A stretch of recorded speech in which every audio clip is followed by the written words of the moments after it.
The insulated equipment grounding conductor (EGC) in a pool sub-panel feeder is required to prevent electrolytic corrosion of the metal conduit that encloses the feeder conductors. Chlorine, which is present in pool water, can react with moisture in the air to form corrosive agents. These agents can attack the metal conduit, causing it to deteriorate over time. The insulated EGC provides an alternative path for electrical current to flow to the pool panel's grounding electrode system, thereby protecting the conduit from electrolytic corrosion. The insulation on the EGC prevents the current from flowing directly to the conduit, reducing the risk of corrosion. While the use of bare EGC is generally acceptable for other electrical installations, the presence of chlorine in the pool environment creates a unique situation that requires additional protection. Insulated EGC are more resistant to electrolytic corrosion than bare EGC. Their insulation acts as a barrier between the current-carrying conductor and the moisture and corrosive agents present in the air. The insulated EGC in a pool sub-panel feeder is required to protect the metal conduit from electrolytic corrosion caused by chlorine and moisture. By providing an alternative path for current to flow, the insulated EGC safeguards the integrity of the conduit and ensures the safe and reliable operation of the pool electrical system. Electrolytic corrosion is an electrochemical process where metal corrodes due to the flow of electrical current in the presence of an electrolyte. In the case of pool installations, moisture and chlorine combine to form an electrolyte, and stray electrical currents can accelerate the corrosion of metal components like conduits. The insulated EGC mitigates this by providing a low-impedance path for fault currents, minimizing the potential for current to flow through the conduit itself. The National Electrical Code (NEC) provides specific requirements for wiring methods and equipment grounding in swimming pool areas. Section 680 covers these requirements in detail. The NEC mandates the use of insulated EGC to enhance safety and reduce the risk of electrical hazards associated with pool environments. These requirements are there to provide better safety. The choice of conduit material is also important. While metal conduit is often used for its mechanical protection, it's susceptible to corrosion. PVC conduit offers better resistance to corrosion, but may not be suitable for all applications due to its lower mechanical strength. The NEC permits the use of rigid metal conduit (RMC), intermediate metal conduit (IMC), and rigid polyvinyl chloride conduit (PVC) under specific conditions. When using metal conduit, it's crucial to ensure proper bonding and grounding to maintain a continuous electrical path. Bonding involves connecting all metal parts of the electrical system together to create a low-impedance path for fault currents. This helps to minimize voltage differences and reduce the risk of electric shock. Grounding involves connecting the electrical system to the earth, providing a path for fault currents to flow back to the source. The grounding electrode system typically consists of ground rods, ground plates, or metal underground water pipes. Regular inspection and maintenance are essential for ensuring the continued safety and reliability of pool electrical systems. This includes checking for signs of corrosion, loose connections, and damaged wiring. Any issues should be addressed promptly to prevent electrical hazards. In addition to the EGC, ground fault circuit interrupters (GFCIs) are required for most electrical circuits in pool areas. GFCIs are designed to detect small imbalances in current flow and quickly shut off power to prevent electric shock. They are a critical safety device in pool environments. The equipotential bonding grid is another important safety feature in pool installations. This grid consists of a network of conductive elements that are bonded together to create a common electrical potential. The purpose of the equipotential bonding grid is to minimize voltage differences between different metal parts and around the pool, reducing the risk of electric shock. The grid typically includes bonding of the pool reinforcing steel, metal components of the pool structure, and any metallic objects within reach of a person in the pool. The size and type of EGC required for a pool sub-panel feeder depends on the size of the ungrounded conductors. The NEC provides tables that specify the minimum size of the EGC based on the ampacity of the circuit. It's important to consult these tables to ensure that the EGC is properly sized. The insulation of the EGC should be rated for the environmental conditions in which it is installed. In pool areas, The insulation should be resistant to moisture and chlorine.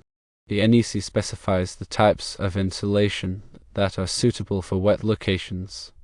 The installation of electrical equipment in pool areas should be performed by qualified electricians who are familiar with the NEC requirements. Proper installation is essential for ensuring the safety and reliability of the electrical system. When replacing or upgrading electrical equipment in existing pool installations, it's important to ensure that the new equipment meets the current NEC requirements. This may involve upgrading the EGC, installing GFCIs, or bonding the equipotential bonding grid. The location of the pool sub-panel should be carefully considered. The panel should be located in a dry, accessible location that is protected from physical damage. It should also be located close enough to the pool to minimize voltage drop. The wiring methods used for pool electrical systems should be suitable for the environment. The NEC specifies the types of wiring methods that are permitted in wet locations. These methods include rigid metal conduit, intermediate metal conduit, rigid polyvinyl chloride conduit, and liquid-tight flexible metal conduit. The use of flexible cords and cables is generally restricted in pool areas. Flexible cords and cables are more susceptible to damage and can pose a safety hazard if they are not properly installed and maintained. The NEC permits the use of flexible cords and cables for specific applications, such as connecting portable equipment. The overcurrent protection devices used in pool electrical systems should be properly sized and coordinated. Overcurrent protection devices, such as circuit breakers and fuses, are designed to protect the wiring and equipment from overloads and short circuits. The size of the overcurrent protection devices should be based on the ampacity of the circuit. The coordination of overcurrent protection devices is important for ensuring that the devices operate in a selective manner. Selective coordination means that the overcurrent protection device closest to the fault will trip first, minimizing the impact on the rest of the electrical system. The NEC provides guidelines for coordinating overcurrent protection devices. The grounding electrode system for a pool should be properly installed and maintained. The grounding electrode system is designed to provide a low impedance path for fault currents to flow back to the source. The grounding electrode system typically consists of ground rods, ground plates, or metal underground water pipes. The grounding electrode system should be connected to the electrical system with a grounding electrode conductor. The grounding electrode conductor should be sized according to the NEC. The grounding electrode system should be inspected regularly to ensure that it is in good condition. Any corrosion or damage should be repaired promptly.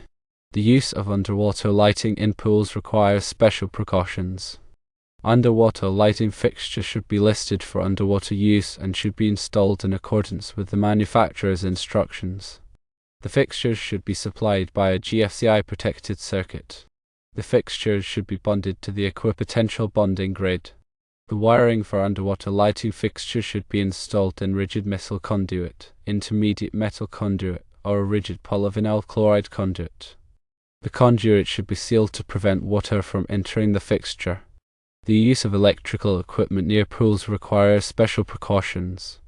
Electrical equipment should be located at least 5 feet away from the inside edge of the pool. Electrical equipment that is located closer than 5 feet to the inside edge of the pool should be GFCI protected. Electrical equipment that is located within 10 feet of the inside edge of the pool should be suitable for wet locations. The NEC provides specific requirements for the installation of electrical equipment near pools. The use of extension cords near pools is generally prohibited. Extension cords are more susceptible to damage and can pose a safety hazard if they are not properly installed and maintained. The NEC permits the use of extension cords for specific applications, such as connecting portable equipment. The use of portable electronic devices near pools requires special precautions. Portable electronic devices, such as cell phones, tablets, and laptops, can pose a safety hazard if they come into contact with water. Users should avoid using portable electronic devices near pools. If a portable electronic device falls into the water, do not attempt to retrieve it. Turn off the power to the pool and call a qualified electrician. The NEC provides specific requirements for the use of portable electronic devices near pools. The importance of regular inspection and maintenance of pool electrical systems cannot be overemphasized. Regular inspection and maintenance can help to identify potential problems before they become serious safety hazards. Inspection should be performed by qualified electricians who are familiar with the NEC requirements. Maintenance should include checking for signs of corrosion, loose connections, and damaged wiring. Any issues should be addressed promptly to prevent electrical hazards. The NEC is constantly being updated to reflect new technologies and safety concerns. It's important to stay up to date on the latest NEC requirements to ensure that pool electrical systems are installed and maintained safely. The NEC is available for purchase from the National Fire Protection Association, NFPA. The NFPA also offers training courses on the NEC. The insulated EGC plays a critical role in protecting metal conduit from electrolytic corrosion in pool environments. This is especially important due to the presence of chlorine and moisture, which can accelerate the corrosion process. The insulation acts as a barrier, preventing direct contact between the electrical current and the conduit, thereby minimizing the risk of corrosion. Without the insulated EGC, the metal conduit would be more vulnerable to corrosion, which could lead to structural weakening, electrical faults, and potential safety hazards. The use of an insulated EGC is a proactive measure that helps to ensure the long-term reliability and safety of the pool's electrical system. The selection of the correct size and type of EGC is crucial for effective protection. The NEC specifies the minimum size of the EGC based on the ampacity of the circuit. It's important to consult the appropriate tables in the NEC to ensure that the EGC is properly sized. The insulation of the EGC should also be rated for the environmental conditions in which it is installed. In pool areas, the insulation should be resistant to moisture and chlorine. The NEC provides a list of approved insulation types for wet locations. Proper installation of the EGC is essential for its effectiveness. The EGC should be connected to the grounding electrode system in accordance with the NEC requirements. The connections should be made using approved connectors and should be tightened to the proper torque. The EGC should be run in the same raceway as the circuit conductors. This helps to minimize impedance and ensure that the EGC provides a low impedance path for fault currents. The NEC also requires that the EGC be identified by a continuous green color or a green color with one or more yellow stripes. This helps to distinguish the EGC from other conductors in the electrical system. The equipotential bonding grid is another important safety feature that helps to minimize voltage differences in and around the pool. The equipotential bonding grid consists of a network of conductive elements that are bonded together to create a common electrical potential. This helps to reduce the risk of electric shock by minimizing the potential for voltage differences between different metal parts in the pool area. The equipotential bonding grid should include bonding of the pool reinforcing steel, metal components of the pool structure, and any metallic objects within reach of a person in the pool. The bonding connections should be made using approved connectors and should be tightened to the proper torque. The NEC provides specific requirements for the installation of equipotential bonding grids. The use of ground fault circuit interrupters, GFCIs, is another essential safety measure in pool areas. GFCIs are designed to detect small imbalances in current flow and quickly shut off power to prevent electric shock. GFCIs should be installed on all circuits that supply power to electrical equipment in pool areas. This includes circuits for lighting, pumps, heaters, and other electrical equipment. GFCIs should be tested regularly to ensure that they are functioning properly. The NEC requires that GFCIs be tested at least once a month. The installation of pool electrical systems should be performed by qualified electricians who are familiar with the NEC requirements. Proper installation is essential for ensuring the safety and reliability of the electrical system. Qualified electricians have the knowledge and experience to install pool electrical systems in accordance with the NEC and other applicable codes and standards. They can also identify potential hazards and take steps to mitigate them. It's important to choose a qualified electrician who is licensed and insured. This helps to protect you from liability in case of accidents or injuries. The NEC provides a comprehensive set of requirements for pool electrical systems. These requirements are designed to protect people from electric shock and other electrical hazards. It's important to understand and follow the NEC requirements when installing and maintaining pool electrical systems. The NEC is constantly being updated to reflect new technologies and safety concerns. It's important to stay up to date on the latest NEC requirements to ensure that pool electrical systems are installed and maintained safely. The NEC is available for purchase from the National Fire Protection Association, NFPA. The NFPA also offers training courses on the NEC. The use of an insulated EGC is just one of many safety measures that are required for pool electrical systems. By following the NEC requirements and taking other safety precautions, you can help to ensure the safety of people who use the pool. Pool safety is a shared responsibility. Everyone who uses the pool should be aware of the potential hazards and take steps to avoid them. This includes following the pool rules, supervising children, and avoiding the use of electrical equipment near the pool. By working together, we can make pools safer for everyone. The insulated equipment grounding conductor is not the only method to protect from corrosion. Other methods exist, but it is most suited to this situation.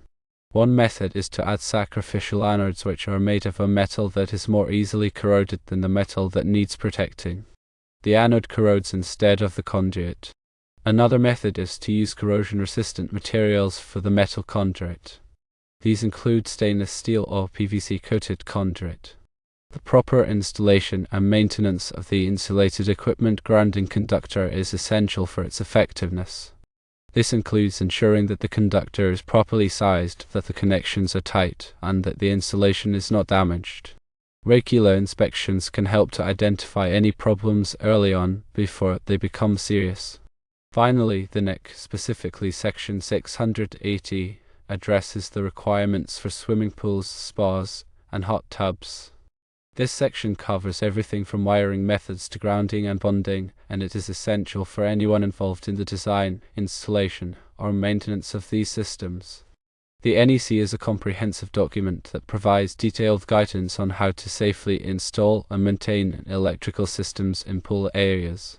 Remember to always consult the latest version of the NEC and local codes for specific requirements.